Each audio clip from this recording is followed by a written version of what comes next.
तुम्हा सर्वांना तर माहीत आहे आपल्या चॅनलवर गावाकड बनवलेले पारंपरिक पदार्थ किंवा गावाकडचं खानपान, गावाकड बनवल्या जाणाऱ्या खेड्यापाड्यातल्या रेसिपी आणि पूर्ण ऑल महाराष्ट्रातल्या ह्या रेसिपी आहेत. याची आपल्या चॅनलवर सिरीज सुरू आहे. पण आजची जी रेसिपी आहे ना, ती रेसिपी स्पेशल माझ्या मम्मीची रेसिपी आहे आणि या रेसिपी मागचं कारणही खूप छान आहे. ते मी तुमच्यासोबत शेअर करणार आहे. आणि मस्त रेसिपी आहे. नाश्त्यासाठी तर एकदम उत्तम असा पर्याय आहे. नमस्कार मंडळी, मी वर्षा येवले माझ्या चॅनलवर तुमचं खूप मनापासून स्वागत करते. चला तर मग उशीर न करता आजच्या या स्पेशल रेसिपीला सुरू करूयात. सगळ्यात पहिलं तर ना, कढाईमध्ये तेल घालून घ्यायचं आहे. आता तेल तुम्हाला हवं तेवढं तुम्ही इथं वापरू शकता.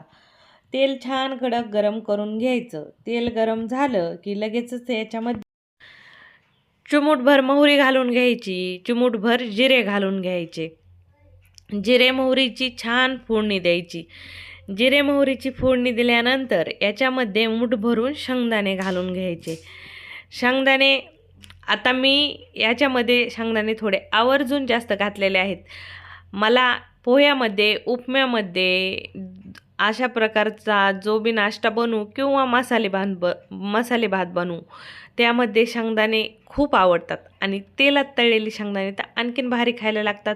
सोबतच थोडासा कढीपत्ता टाकून घेतला, बारीक कट केलेला कांदा टाकून घेतला, मटर टाकले, हिरवी मिरची घालून घेतली.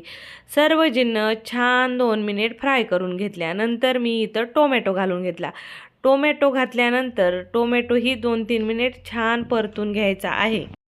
आता नंबर येतो की त्या कहाणीचा, जी कहाणी या नाश्त्यापासून जुडलेली आहे किंवा माझ्या मम्मीनी ही रेसिपी कधीपासून बनवायला घरी सुरुवात केलेली. एक वेळेस काय झालेलं ना, संध्याकाळी मी इडल्या बनवलेल्या होत्या आणि त्यावेळेस का नाही मी नवीनच स्वयंपाक शिकत होते आणि लग्नाच्या अगोदरची ही गोष्ट आहे. आणि स्वयंपाक शिकत होते तर त्यावेळेस मी काही ना काही नवीन उद्योग करत राहायचे. त्याच उद्योगातला एक उद्योग होता म्हणजेच इडली बनवणं. तर मी संध्याकाळच्या वेळेला इडल्या बनवल्या. कशाबशा तुटक्या मुटक्या काहीतरी त्या इडल्या बनवून तयार झाल्या. पण मी एवढ्या इडल्या बनवल्या की एका रात्रीत सगळ्या इडल्या संपणं शक्य नव्हतं. कितीही खाल्ल्या तरी संपणार नाहीत आणि त्यातली त्यात थोड्याशा जाडसर अशा त्या इडल्या झालेल्या होत्या. आणि मम्मी आणि आजी म्हटलं तर तुम्हाला तर माहीत आहे, काही शिळं पाकं व्हायला जाऊन देणार नाहीत आणि खूप सारं बनवलं तर दाट म्हणजे भेटणारच. माझ्या मम्मीने मला खूप सारं दुसऱ्या दिवशी दाट तर दिली, म्हणजे चांगलं बोलली आणि बोलल्यानंतर म्हणली एवढ्या मोठ्या इडल्याचं आता काय करायचं आहे. आणि मम्मी म्हटलं तर फेकून द्यायचा विषयच नाही. माझी मम्मी म्हणली आता याच इडल्याचा मी दुसऱ्या दिवशी सगळ्यांना पोट भरून नाश्ता देणार आणि त्यांनी सगळ्यांनी गपचूप खायचा.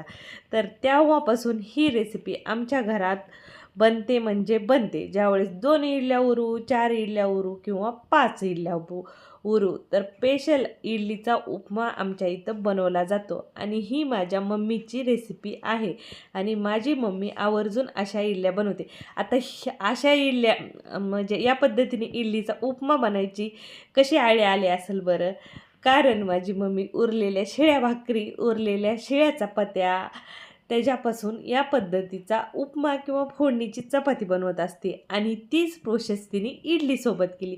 बस हे केलं की इडल्या ज्या आहेत त्या चुरून घातल्या तर तुम्ही पाहू शकता मस्त असा आपला उपमा तयार झालेला आहे. आणि खरं सांगते, तुम्ही असा इडलीचा उपमा तुमच्या घरी देखील नक्की बनवून खा.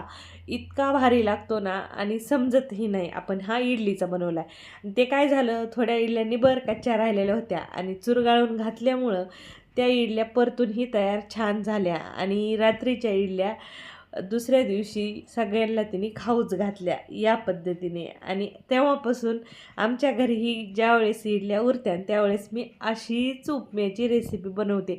तुम्हाला ही माझी मम्मीची रेसिपी कशी वाटली कमेंटमध्ये सांगायला विसरू नका.